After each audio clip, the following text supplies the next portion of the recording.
በሰንበት ቀን ወደ ቅድስት ቤተክርስቲያን ጉዞ አድርገናል። ከአቃቂ ተነስተን ጉዞ ያደረግንበትም ደግሞ በዚህ በጎሮ በኩል በተፈናቃዮች መንገድ ወደ ውስጥ ገባ ብሎ መኖሌ ቅድስት ስላሴ ቤተክርስቲያን ይባላል።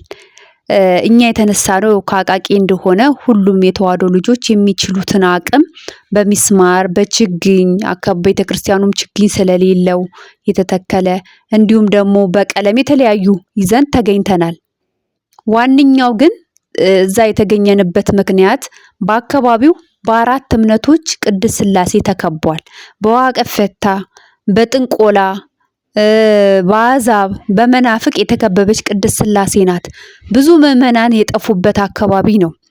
ስለዚህ አሁንም የተዋሕዶ ልጆች ይህንን ቤተክርስቲያኑም እያፈሰሰ ብዙ ችግር የደረሰበት ብዙ ችግር ያለበት ስለሆነ አንድ ቤተክርስቲያኑን በመስራት እንተባበር። ሁለተኛ ደግሞ የጠፉትን በጎች ከአባቶች ጋር ሆነን በምንችለው አቅም የተዋሕዶ ልጆች መመለስ ያለብን ስራ ብዙ ይጠበቅብናልና በማቴሪያል የምታግዙ በማቴሪያል በገንዘብ የምታግዙ በዚህ አካውንት ለበለጠ መረጃ ደግሞ በዚህ ስልክ እየደወላችሁ ከቅድስት ቤተክርስቲያን ጎን እንቁም።